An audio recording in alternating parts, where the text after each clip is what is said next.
Good Morning Business, French Tech. Notre French Tech s'appelle Request Finance et c'est Christophe Lassuy qui est notre invité, le président de cette entreprise. Bonjour. Bonjour. Bonjour. Alors vous êtes spécialisé en paiement en crypto par les entreprises. Comment les aider à facturer, à payer, pourquoi pas certains salariés en crypto et assurer que comptablement tout ça soit facile à faire. C'est un peu ça l'idée ? En fait, on aide particulièrement les entreprises à facturer et à faire des paiements de factures en monnaie digitale. Et les monnaies digitales qu'elles utilisent, c'est principalement des monnaies qui sont stables et non pas les monnaies volatiles comme Bitcoin ou Ethereum. Est-ce que payer les salariés, c'est possible aussi ? C'est compliqué en France, je crois. C'est un petit peu compliqué parce qu'on ne peut pas vraiment payer les salariés pour leur salaire en crypto-monnaie du fait des risques sur la volatilité. Bon, les lois ne sont pas hyper claires non plus parce qu'on peut le faire en e-money et pour le coup, il y a des cryptos qui sont aussi de la e-money. Et en particulier, donc, quand je parle des cryptos qui sont stables, il y a des cryptos qui valent exactement 1 euro ou exactement 1 US dollar et c'est ces cryptos-là que les entreprises utilisent. Vous vous adressez particulièrement, vous, aux entreprises qu'on appelle du Web 3, c'est celles qui justement sont basées sur la blockchain et utilisent les transactions en crypto-monnaie. Est-ce que votre clientèle sera réservé à ces entreprises-là ou va pouvoir s'étendre aux autres entreprises ? Alors en fait, d'abord, on a un service qui aide en particulier les entreprises qui ont déjà fait un premier pas dans les cryptos, donc qui ont déjà utilisé la technologie qui est derrière cette forêt de traders et de cryptos volatiles. On commence déjà à onboarder et à aider des directeurs financiers qui veulent faire les choses correctement et dans les règles, mais avec des crypto-monnaies stables. Donc on commence déjà à le faire pour les entreprises comme Altis ou autres. Bien entendu, Altis n'est pas encore client. Bon, 1500 entreprises utilisent déjà vos services, ceux de Request Finance, et ça fait à peu près 200 millions équivalent dollars en crypto que vous avez traités. J'aimerais bien comprendre, moi, quel est l'intérêt ou pourquoi une entreprise va utiliser les cryptos dans ses transactions, dans ses paiements. Est-ce que parfois elle est obligée en raison de son activité, ou est-ce que ça lui procure des avantages particuliers ? Expliquez-nous, c'est un mystère encore parfois. Clairement, ce que les gens ont tendance à connaître sur les cryptos, c'est l'aspect volatile, cette bourse un petit peu folle. La spéculation, vous voulez dire. La spéculation.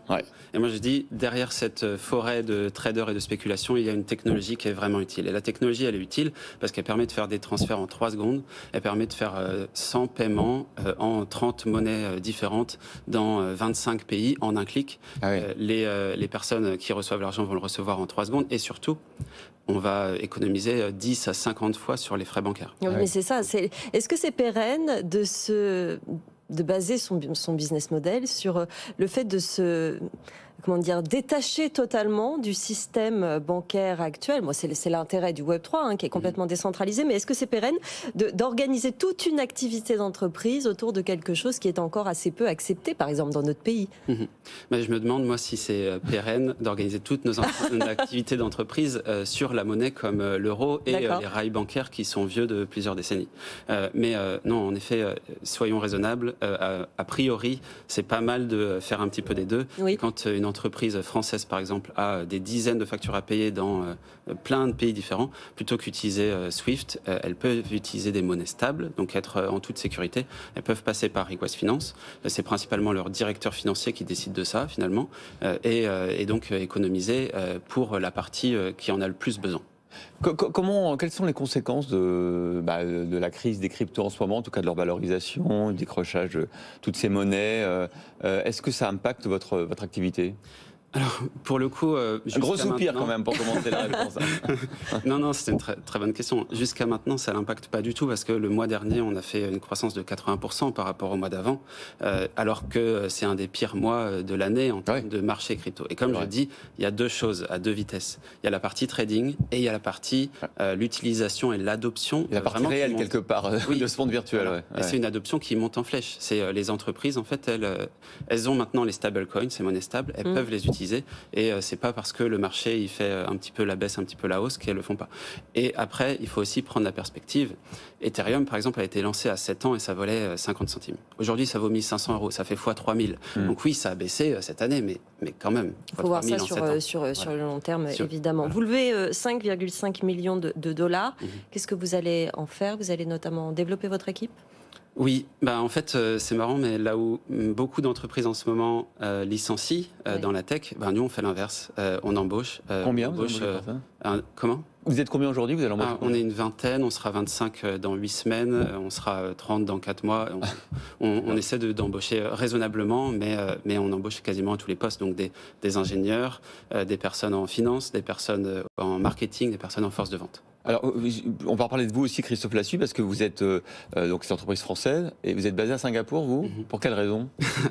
Personnellement, moi j'aime beaucoup Singapour et on travaille tous à distance en télétravail. On est basé en Europe et en Asie, sur 10 pays différents.